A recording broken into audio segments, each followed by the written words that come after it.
মাঝে মাঝে মনে হয় আমি আজকাল একটু বেশি লেজি হয়ে গিয়েছি। যখন যেটা করার সেটা না করে বেশ কিছুদিন পরে সেই কাজগুলো করি। হ্যালো বন্ধুরা, আমি অঙ্কিতা চলে এসেছি অঙ্কিতাস ওয়ার্ল্ডের অনেক দিন বাদে একটা নতুন মিনি ভ্লগ নিয়ে। দিনটা ছিল অক্ষয় তৃতীয়ার ঠিক একদিন আগে। আমি আর বোন বিকালবেলা চলে গিয়েছিলাম সুভাষগঞ্জ পালপাড়ের উদ্দেশ্যে। যেতে গিয়ে নদীর সামনে দাঁড়িয়ে বেহাল দশা দেখলাম, যেগুলো আমাদের মানুষের দ্বারা। সত্যি বলতে নিজে ভীষণ খারাপ লাগে, কিন্তু আমি তো একা করলে আর হবে না, সবাইকে এগিয়ে আসতে হবে, নাহলে এই দিন যেগুলো আমরা আরো সামনে দেখবো সেগুলো আরো ভয়ঙ্কর হয়ে দাঁড়াবে। এই নদীতে একসময় কত জল থাকে, আর সেই নদীতে আমরা নোংরা ফেলতে ফেলতে সারা বছর ধরে নদীর কি বেহাল দশা করে দিয়েছি। না আছে পরিষ্কার, না আছে কিছু। যাই হোক, সেগুলো দেখে বোন আর আমি গল্প করতে করতে চলে গিয়েছিলাম সুভাষগঞ্জে, যে দোকানের কাকুর দোকান থেকে আমরা জিনিস কিনি সেই কাকুর কাছে। কাকু তখন দোকানে ছিল না, ছিল কাকিমা। আজকে দোকানে যাওয়ার উদ্দেশ্যই ছিল, তোমরা সবাই জানো আমাদের একটি শাড়ির বিজনেস রয়েছে, সাথে আমার স্টুডিও রয়েছে। তো তার জন্য আমরা বিগত 3 থেকে 4 বছর হলো অক্ষয় তৃতীয়ার পুজো করে আসছি। আর সেই ঠাকুর কেনার উদ্দেশ্যে আমরা চলে গিয়েছিলাম পালপাড়াতে, আর গিয়েছিলাম বোনের কিছু জিনিস কিনতে। বোনের জিনিস কিছু অর্ডার ছিল, যাই হোক দেখা যাবে যে এটা সেগুলো নেওয়ার জন্য আমার ইচ্ছা করছে বটলগুলো নেব বেকার। হ্যাঁ বেকার,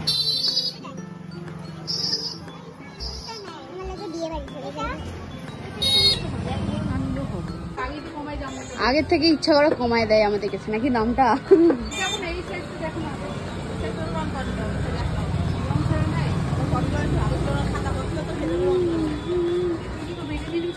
কি হ্যাঁ, জলটা দেখে দিব নাকি? হ্যাঁ সবগুলোই দেখে দিও। টেস্টিং চলবে, টেস্টিং কিছু পুতুলগুলো কি সুন্দর সুন্দর। কালকে অক্ষয় তৃতীয়া, এই যে এই ঠাকুরটা সুন্দর সুন্দর, হ্যাঁ সুন্দর। এক জায়গায় রাখিস না,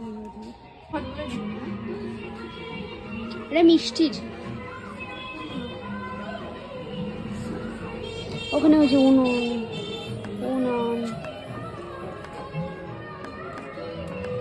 যারা পটরি আমার মতো ভালোবাসো বানাতে, পেন্টিং করতে, কিন্তু আমি এখন সময়ের অভাবে আর করতে পারি না। যাই হোক, এগুলো এই দোকানে পাওয়া যায়, তোমরা এখান থেকে নিয়ে যাবে, সস্তায় পাবে।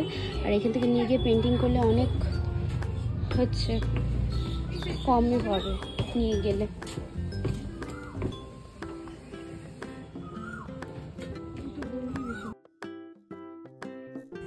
মাটির জিনিসের উপরে নিজে পেইন্ট করলে জিনিসটার সৌন্দর্যটা আর একটু বেশি হয়।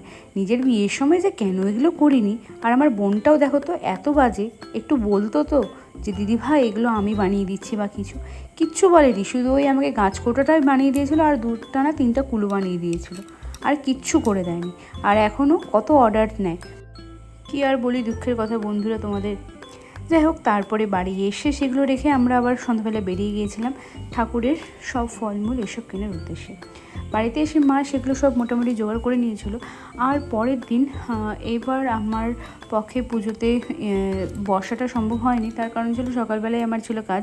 ঠাকুরমশাই যেই টাইম দিয়েছিল আর আমার কাজও ছিল সেই টাইমে, দুটোকে ম্যানেজ করা আমার পক্ষে পসিবল হয়নি। তাই ঠাকুরের পূজাটা বোন আর মা মিলে করেছিল, আর আমি কাজের জন্য গিয়েছিলাম।